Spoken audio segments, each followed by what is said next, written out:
하나님 말씀은 다니엘서 9장 21절부터 23절까지 말씀입니다. 구약 성경 1249페이지쯤 있습니다. 제가 읽겠습니다. 곧 내가 기도할 때 이전에 환상 중에 본 그 사람 가브리엘이 빨리 날아서 저녁 제사를 드릴 때쯤에 내게 이르더니 내게 가르치며 내게 말하여 이르되 다니엘아 내가 이제 내게 지혜와 총명을 주려고 왔느니라. 곧 내가 기도를 시작할 즈음에 명령이 내렸으므로 이제 내게 알리러 왔느니라. 너는 크게 은총을 입은 자라. 그런즉 너는 이 일을 생각하고 그 환상을 깨달을지니라. 아멘. 오늘은 고백과 현실 사이의 거리 두 번째 시간 같이 나누도록 하겠습니다. 1월 3일 날 우리가 9시하고 11시에 온라인으로 예배를 드리게 되는데요. 많은 교우들이 함께 동참하기를 원하고요. 그 전에 미리 설교를 녹화해서 홈페이지에 올리고 링크를 보내드리도록 하겠습니다. 오늘 거리와 상황이라고 하는 두 개의 제목을 가지고 말씀을 나누도록 하겠습니다. 구원을 제일 잘 이해하려면 뭐가 좋을까? 거리로 이해하면 된다고 했죠. 죄를 짓는다는 것은 하나님으로부터 멀어지는 것이고 예수 그리스도의 십자가로 하나님 앞에 온다고 하는 것은 가까이 오는 건데, 그래서 예수의 피로 가까워졌느니라 에베소서에 말씀하죠. 그리고 갈라디아서에서는 나는 죽고 내 안에 주님만이 살아계시다, 연합이라고 하는 그림을 사용을 합니다.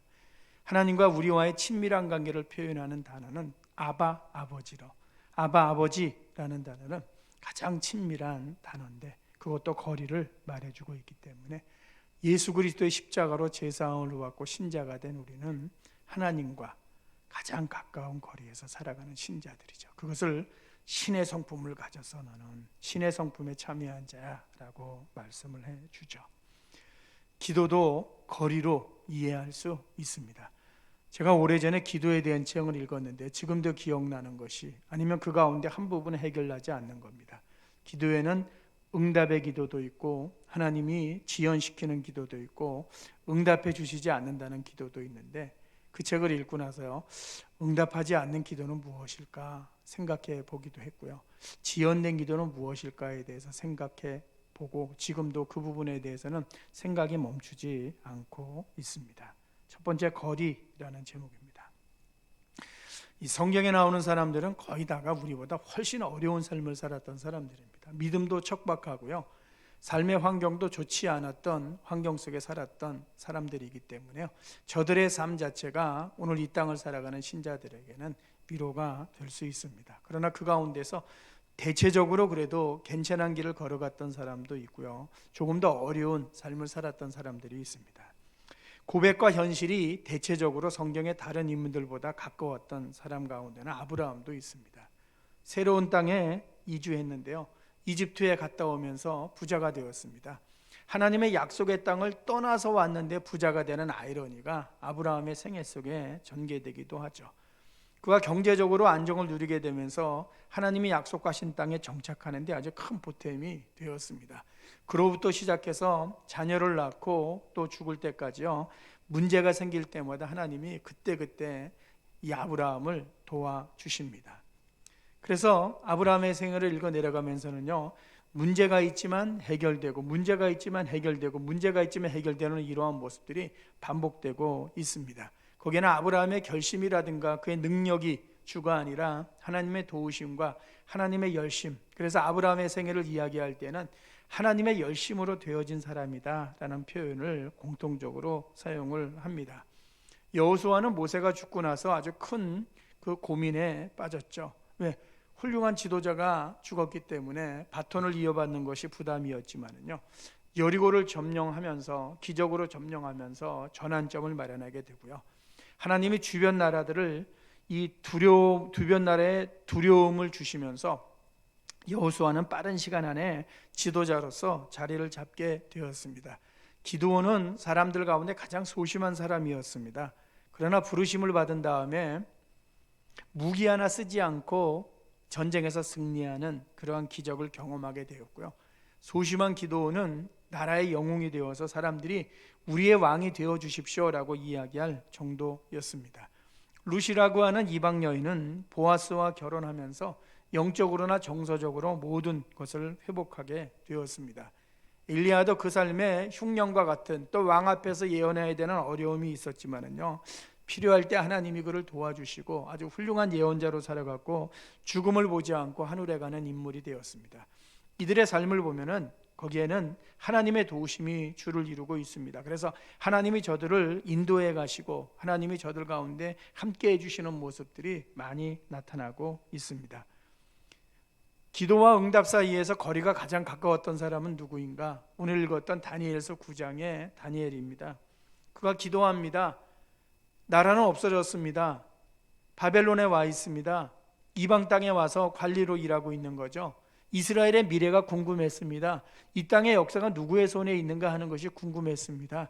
그가 하나님 앞에 기도할 때 기도를 마치기 전에 하나님이 천사를 보내셔서 미래에 대해서 말씀해 주시고 다니엘에게 환상을 주시는 모습이죠.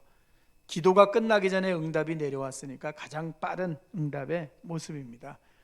예수님이 승천하시고 나서 다락방에 모여있던 사도들과 교인들도 마찬가지를 경험을 했습니다. 몇 날이 못 되어 성령을 받으리라고 하셨는데 정말 몇 날 못 되어서 성령을 받게 되었고요, 저들이 이전과 이후가 전혀 다른 삶의 모습을 살아가게 되었습니다. 사람들도 180도 다른 사람들이 되었고요, 영적인 환경을 이기는 데 있어서도요, 저들이 하나님의 능력을 보여주는 그러한 사람들이 되었습니다. 그러나 성경에는요, 기도했는데 응답받지 못한 사람도 있습니다. 삶도 굉장히 어려웠던 사람들이 부지기수죠. 대표적인 사람이 바울이죠. 병들어 아팠던 사람이었습니다. 열심히 기도했고 기도 가운데 주님이 음성도 들려주셨습니다. 그런데 그의 병은 낫지를 않았습니다. 누구보다 영적인 체험도 많았고 왕성하게 복음전도 활동에 매진했던 사람이었습니다.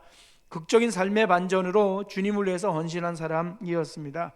그러나 바울은 아픈 몸으로 평생을 살았습니다. 이삭의 가정은 이른 시간 안에 너무 많이 무너져 버렸습니다.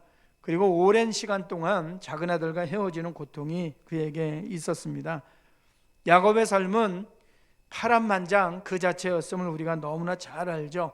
콩가루 집안이 야곱의 집안이었고, 요셉은 채색 옷을 입고서 자라나는 청소년이었지만은 13년 동안 노예 생활을 하면서 최악의 상황을 버티면서 보냈습니다.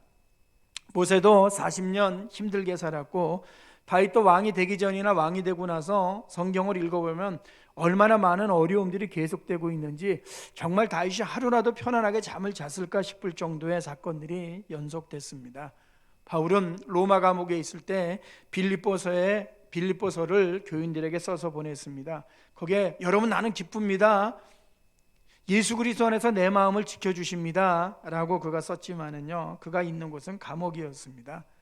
다니엘의 친구들은 그리 아니하실지라도 하나님을 배반하지 않겠습니다 라고 외쳤습니다. 그 외친 다음에 친구들은 불 속에 던져졌습니다. 아모스와 예레미야는 예언자로 부르심을 받았지만 왕궁에서 그리고 백성들로부터 많은 핍박을 받고 비난도 받았습니다. 일이 잘 되는 것도 복입니다. 어려움을 잘 견디는 것도 복이죠. 성경에는 견디는 복을 받은 인물들이 참 많습니다. 질문입니다, 여러분. 잘 되는 복을 원하십니까? 견디는 복을 원하십니까? 2020년처럼 견디는 복의 주인공이 되기를 원하십니까? 잘 되는 복의 주인공이 되기를 원하십니까? 기도하면은 바로 응답되어지는 응답을 원하십니까? 지연을 원하십니까? 일이 잘 되기를 원하십니까? 믿음으로 버텨야지 아주 온몸에 힘을 주고 버티는 삶을 원하십니까? 꿈속에서 맛난 음식을 먹기를 원하십니까? 진짜 진수성찬을 먹기를 원하십니까? 고생을 더 하고 싶습니까? 덜 하고 싶습니까? 영적을 복을 원합니까? 손에 잡히는 복도 원합니까? 하나님, 이건 정말 하나님의 뜻을 원합니다. 하나님의 뜻을 원합니까? 하나님께서 내 뜻과 생각을 하나님의 뜻으로 받아주시기를 원합니까? 필요하면 하나님께 달라고 하고 싶습니까? 하나님의 뜻에 맡깁니다 하고 기도가 끝나기를 원하십니까? 설교시의 답은 정해져 있습니다. 공식적인 정답은 정해져 있습니다. 모두가 이게 정답이야 라는 것에 대해서 우리 모두가 알고 있습니다. 그런데 이 질문을 드리는 것은요, 진짜 선택하고 싶은 정답은 무엇인가 하는 겁니다. 믿을수록 솔직해져야 된다는 생각을 갖습니다. 이 속마음을 숨기면서 하나님 앞에 안 그런 척 할 필요가 없습니다. 이미 다 아는 하나님 앞에 그래봐야 소용이 없는 거죠. 믿음의 증거 가운데 하나는 솔직함입니다. 그런데 이 솔직함은요, 동시에 우리의 믿음의 한계도 보여줍니다. 아니, 그 정도 믿었는데 아직도 거기에 매달려 있나? 아니, 그 정도밖에 안 되나? 목사님이 저 정도밖에 안 되나? 장로님이 저 정도밖에 안 되나? 권사님, 집사님이 저 정도밖에 안 되나? 저렇게 삶의 현실 앞에서 인간의 한계와 연약함을 보여주고 있네. 이 연약함을 노출시키는 것이 불신이 아니라고 생각을 해야 되는 거죠. 인간의 한계를 느끼면서 우리는 하나님을도 의지할 수 있는 발판이 거기에서 마련되는 거 아닙니까? 믿음의 시간이 길었다고 할지라도요, 그 정도에 머물러 있는 모습은 우리 모두 안에 있는 거죠. 저는 교회 안에서 이런 부분들이 더 스스로의 신앙생활 속에서 스스로 자신에게 오픈되어져야 된다고 생각을 합니다. 그런데 뭐 어떻습니까? 하나님 앞인데 하나님 앞에 숨길 게 뭐가 있습니까? 이 땅에서 부모 앞에 우리가 숨길 게 뭐가 있겠습니까? 때로는 부모 앞에 속보일 수도 있는 거죠. 필요하면은 간구할 수 있는 것이고요, 힘들 때에는 힘들다고 말할 수 있는 것이고요, 짜증날 때에는 짜증난다고 말하는 것이 더 정상적이고 확실한 관계 아니겠습니까? 관계가 좋다고 늘 좋은 것으로만 구하고 좋은 미사역으로만 하나님 앞에 나아가고 부모 앞에 나아가는 것이 정상적인 모습이 아니기 때문에 그러하죠. 잘 나갈 때에도 거리의 고통에서 해방되어야 되고요, 응답되지 않을 때에도 거리의 고통에서 해방되어야 되는 거죠. 주시기 때문에 감사합니다라고 감사하는 것도 하나님과의 거리가 가까운 것이지만은요, 힘들게 믿음으로 버텼기 때문에 괴롭습니다라고 말하는 것도 하나님께 거리가 아주 가까움을 보여주는 그러한 사인 아니겠습니까? 한 주간 삶의 자리에서 거리의 고통 때문에 어려움을 겪었던 모습들이 우리 모두에게 있습니다. 이 한 해가 시작되면서요, 그 고통에서 우리 모아 해방되었으면 좋겠고요, 곳곳에서 좋은 또 열매의 모습들, 응답의 모습들, 기쁨의 모습들, 감사의 모습들이 들려왔으면 좋겠습니다. 그러한 한 해가 되기를 주님의 이름으로 축원합니다. 두 번째, 상황이라는 제목입니다. 군대에서의 경험을 말씀드립니다. 이거죠. 집을 떠나 있습니다. 친구를 떠나 있죠. 불편함이 있죠. 외진 곳에서 시간을 보내고 있죠. 그래도 이런 생각이 들었습니다. 그래, 군인은 군인이지. 나 때문에 부모와 가족들 나라가 편안하게 잠을 잘 수 있는 거지. 나와 함께 군인들이 지키는 이 4km야말로 정말 중요한 곳이지. 이것이 뚫리면 대한민국 국도의 4km가 뚫리는 것이기 때문에 잘 지켜야지 하는 생각을 가졌던 적이 여러 번 있습니다. 그런데 근무에 나가서 무지무지 추우면은요, 아니면 밤중 새벽이 됐는데 배가 고프면은요, 아니 왜 이렇게 추운 거야? 아우 배고파. 아우 추워. 아우 추워서 미치겠네 라고 이야기를 하죠. 나라와 가족을 위해서 목숨을 내놓는 게 군인이지만은요, 목숨을 내놓았다고 추위와 배고픔을 단숨에 뛰어넘는 것은 아니죠. 사도행전 4장에 성령의 은혜를 받고 복음을 전하는 사도들의 모습이 나옵니다. 복음을 전하다가 저들이 잡히게 되었습니다. 유대의 지도자들 앞에서 담대하게 외쳤습니다. 천하 인간의 구원을 얻을 만한 다른 이름을 우리에게 주신 일이 없다. 담대하게 외쳤습니다. 유대의 지도자들은 그 외침에 놀래버렸습니다. 왜? 제자들은 그러한 사람들이 아니었습니다. 평범한 사람들이었습니다. 평범한 사람들보다 못한 사람들이었습니다. 저들이 그렇게 담대할 것이라고 저들은 생각하지를 못했습니다. 사도행전 16장에 가면 복음을 전하다가 바울이 감옥에 갇히게 되었습니다. 빌립보 감옥이었습니다. 거기서 찬양을 했습니다. 기도했습니다. 옥문이 열렸습니다. 대단한 사람들입니다. 지도자들 앞에서 또 감옥에 갇혔을 때에도 예수 그리스도의 사람이라고 하는 것은 마치 내가 군인이지, 나라를 지키는 거야, 가족을 지키는 거야, 이 4km는 내가 책임지는 거야, 불편함 속에서도 그러한 결심을 하는 것처럼 저들도 그렇게 영적인 당당한 모습을 보여주었습니다. 그러나 저들이 계절이 바뀌면서 겨울이거나 먹을 것이 없거나 몸이 안 좋을 때 감옥에서 어떻게 지냈을까 하는 생각을 읽으면서 해봅니다. 전도사 때에는요, 성경 읽으면서요, 대단한 사람들이다, 예수 그리스도를 증거하고 있네, 감옥에서도 찬양하고 있네, 기도하고 있네, 우리도 그런 사람들이 되어야지 라고 설교했는데요, 조금 나이가 들어가면서는요, 야, 이렇게 추운 날 감옥에 있었다면 어떻게 지냈을까. 바울이 겨울옷을 갖다 달라고 이야기하는 성경을 읽어보면 디모데에게 바울도 추위 때문에 괴로웠구나 하는 생각을 더 많이 하게 되었습니다. 추우면 담요가 있어야 되고 배고프면 먹을 것이 있어야 되죠. 아니, 몇 날 동안 자족할 수 있을까? 바울은 며칠 동안 먹지 않고 버틸 수가 있을까? 아프면 약이 있어야 되는 거죠. 그 당시에 약이 변변한 것이 있었겠습니까? 족한 줄로 여기면서 살았지만은요, 그리스도의 고난에 동참하고 십자가의 고통에 참여한다고 했지만은요, 아마 겨울에는 감기를 달고서 살았을 겁니다. 오늘날처럼 난방이 안 돼 있으니 고통은 얼마나 컸겠습니까? 예수님께서 십자가에 달렸다 말씀하셨습니다. 다 이루었다. 다 이루었으면 끝난 거죠. 거기서 십자가의 고통이 끝나야 되는 거죠. 그러나 예수님이 그 말씀을 마치자마자 십자가의 고통에서 해방되신 것이 아니라 십자가의 고통의 끝에 계셨던 주님은 죽으셨죠. 예수님은 놀라운 선언 중에도 고통을 겪고 계셨죠. 고백과 또 믿음의 외침과 상황이라고 하는 것은 다를 수도 있고 다른 경우가 많음을 성경은 우리에게 무수히 많이 보여주고 있습니다. 우리도 예배를 드리면서 성경을 읽으면서 바로 이것과 똑같지 않습니까? 예수 그리스도 안에서 할 수 있어. 추운데, 배고픈데, 약이 있어야 되는데 어떻게 해야지? 이 생각입니다. 군대 훈련 할 수 있습니까? 이 질문은 어려운 훈련을 할 때 묻는 말이죠. 힘든 훈련이 아니면은 묻지도 않습니다. 공부하는 수험생에게 잘 이겨야 돼 라고 말하는 것은요, 이기기 힘들 정도로 힘든 시간을 보내고 있기 때문이죠. 믿음으로 견뎌야 돼 라는 것은요, 견디기 어려운 구간을 통과하고 있기 때문이죠. 파이팅! 파이팅! 영차! 영차! 하고 외치는 것은요, 앞으로 나가느냐 처지느냐의 경계선을 지나고 있기 때문이죠. 성경을 읽을 때 은혜가 되는 말씀에 밑줄 그으라고 말씀드렸죠. 그 다음에는요, 이 생각을 하십시오. 어떠한 상황 속에서 나온 것인가를 한 번만 더 생각해 보시기 바랍니다.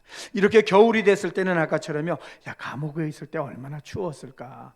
바울은 어떤 옷을 입고 있었을까? 자족을 한다고 그랬는데 무엇을 먹고 있었을까 하는 것을 한 번 더 생각을 해 보십시오. 좋은 말씀일수록, 은혜 받은 말씀일수록요, 어려운 상황에서 나온 경우가 있습니다. 이렇게 이해하게 되면 지금 내 상황에서 무엇을 해야 할지 읽을 수가 있습니다. 지난 1년 동안 우리 모두는요, 냉혹한 현실 앞에서 고백과 소망으로 시간을 보냈습니다. 주님을 의지하면서도 우리의 간구는 많아졌고 우리의 괴로움은 커졌고 우리의 고통은 많아졌었습니다. 올 한 해는요, 고백으로 버티지 않은 상황이 되었으면 좋겠다고 말씀을 드렸는데요, 꼭 그렇게 되기를 원합니다. 고백과 현실이 완전히 일치하지는 못해도 완벽한 일치는 재림 때에 가능한 거죠. 가까이 있는 모습을 이전보다 자주 경험하는 그러한 시간이 되었으면 좋겠습니다. 1년 지났지만 주님, 이렇게 버텼는데 주님, 우리를 도우실 때가 되지 않았습니까? 라고 말하는 것이 문제가 되겠습니까? 이 아침에는 주님 앞에 간절하게 부르짖어 봅니다. 주여, 우리를 도와주시기를 원합니다. 주님, 우리를 도와주시기를 원합니다. 하나님, 우리의 죽게 된 것을 돌보아 주시기를 원합니다. 갈릴리 바다 앞에서 외치는 어부들의 외침처럼, 제자들의 외침처럼 주님 앞에 두 손 들고 나아갑니다. 하나님, 우리와 함께 해주시고 우리를 도와주십시오 라고 외치기를 원합니다.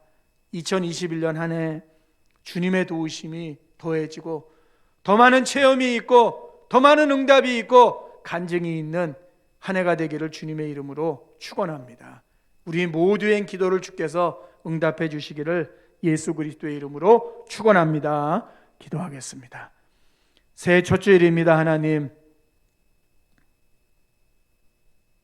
가장 가까이서 삶에 임하고 싶습니다. 많은 것들이 이루어지기를 원하지만 믿음으로 견딘 사랑하는 교우들 많습니다.